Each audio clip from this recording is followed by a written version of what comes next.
যে সমস্ত জীব চলাফেরা করতে পারে না তাদের যে সমস্ত জীব চলাফেরা করতে পারে না পারে এবং খাদ্যের জন্য অন্য জীবের উপর নির্ভর করে তাদের প্রাণী বলে। যেমন হাঁস, মুরগি, হরিণ, বাঘ।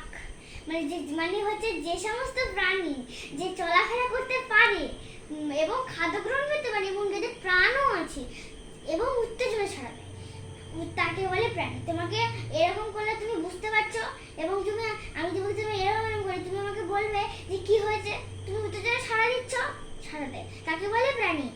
কিন্তু গাছকে উত্তেজনা ছাড়া দেয়, কিন্তু আমরা তাকে এরকম করে সে উত্তেজনা ছাড়া দেয় না। কিন্তু যদি আমি যদি তাকে ছায়ার দিকে রেখে দিই আর সূর্য যদি ওই দিকে থাকে তাহলে গাছ ঠিক বেয়ে বেয়ে বেয়ে বেয়ে সূর্যের দিকে চলে যায়। ওই জন্য ওকে বলে প্রাণী।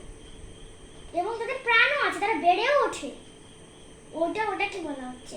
আর উভচর প্রাণী কাদের বলে? যে সমস্ত প্রাণী জীবনচক্র সম্পূর্ণ করতে জল ও স্থল উভয় জায়গায় স্থানের সাহায্য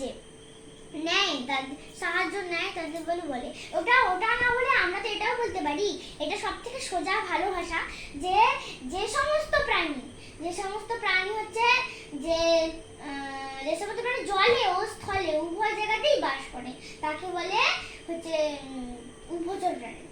মানে যেরকম সাপ, ব্যাঙ জলেও বাস করতে পারে, স্থলেও বাস করতে পারে, সেটা কি বলছে। আর পরজীবী প্রাণী কাদের বলে? যে সমস্ত প্রাণী অন্য কোনো প্রাণীর দেহে থাকে এবং সেই প্রাণীর দেহ থেকে পুষ্টি লাভ করে এবং অর্থাৎ সেই প্রাণীর ক্ষতি করে তাকে বলে পরজীবী। যেমন উকুন, গোলকৃমি। আমরা যেটা খাচ্ছি, আমার পেটের ভিতরে থাকা গোলকৃমি সেই খাদ্যগুলো পুষ্টিগুলো নিয়ে নিচ্ছে, তার ফলে আমার পুষ্টি হচ্ছে না, সেই কারণে আমার ক্ষতি হচ্ছে। তারপর বলেছে বলেছে অমেরুদণ্ডী প্রাণী কাদের বলে? এটা নেই আচরণ নেই। অমেরুদণ্ডী প্রাণী কাদের বলে? হ্যাঁ, অমেরুদণ্ডী প্রাণী যে সমস্ত প্রাণীর শিরদাঁড়া আছে, আমি খাঁচতে পারি, এরকম করতে পারি, তাদের মেরুদণ্ডী প্রাণী, যাদের মেরুদণ্ড বা শিরদাঁড়া আছে তাদের বলে মেরুদণ্ডী প্রাণী। আর অমেরুদণ্ডী কাদের বলে? যাদের নেই, যারা গোল হতে পারে। সাপের মেরুদণ্ড আছে, সেই কারণে সাপ এইরকম হতে পারে, সোজা হয়ে এইরকম হতে পারে, তাহলে তো হয়ে যেত। কেঁচোর মেরুদণ্ড, কেঁচোর নেই, আর আরশোলা নেই, পিঁপড়ে নেই, মশা নেই, এই কটা নেই। আর সন্ধি পর্বে প্রাণী দুটির বৈশিষ্ট্য লেখো না হচ্ছে সন্ধিপদের প্রাণী দেহ কতগুলি বড় খণ্ড নিয়ে গঠিত, বড় খণ্ডগুলি আবার ছোট খণ্ডের সমষ্টি।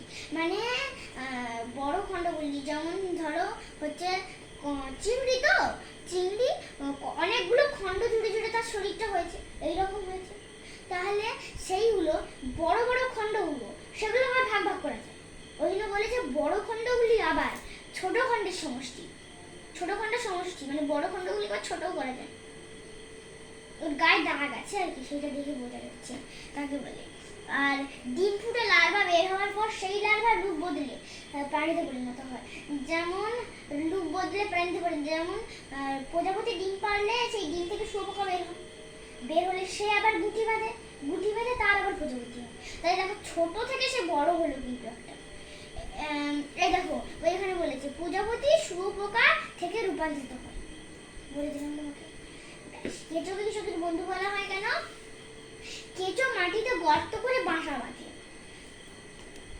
বাঁধে, মাটিতে মিশে থাকা জৈব পদার্থ এর খাবার বায়ুর মাধ্যমে অবশিষ্ট মাটি বের করে দেয়, ফলে মাটির উপরের মাটি নিচের মাটি উপরে হয়ে মাটি হালকা ও বায়ু চলাচলের উপযোগী হয়ে তোলে, ফলে মাটি উর্বর হয়, সেই মাটিতে ভালো চাষ হয় বলে কৃষকের বন্ধু বলা হয়। যে কেঁচো যখন মাটিতে গর্ত সে করে দিল, এবারে সে যখন গর্তে ঢুকে যাবে, ভেতরের যে মাটিগুলো সেই মাটিগুলোকে উপরে দিয়ে দিলে নিচের গর্ত ছিল সেই মাটির উপরে চলে এলো, তাকে বের করে দেয় তো বায়ুর সাহায্যে, সেটাকে বের করে দিলে নিচের মাটিটা উপরে চলে এলো, আর সেই উপরের মাটিগুলো একটু নিয়ে নিচে দিয়ে দেয়। কেঁচো পায়ের মাধ্যমে উপরের মাটিগুলো, নিচের মাটিগুলো উপরে তুলে দেয়, নিচের যেগুলো অবশিষ্ট থাকে সেইগুলো মাটিকে বের করে দেয়, আর উপরের মাটিগুলো নিচে দিয়ে দেয়। ফলে মাটি মানে হালকা হয়। নিচের মাটি উপরে গেলে হালকা হবে তো, মানে গর্ত করেছে মানে বায়ু ঢুকবে তাতে, বায়ু ঢুকলে উর্বর হবে, উর্বর মাটিতে ভালো চাষ হবে জানো, সেই কারণে কেঁচো দিয়েছে। কিন্তু কৃষক কিন্তু এসব করতে পারে। তারপর বলেছে যে স্তন্যপ্রায়ী প্রাণী কিভাবে চিনবে বা পক্ষী কাটে।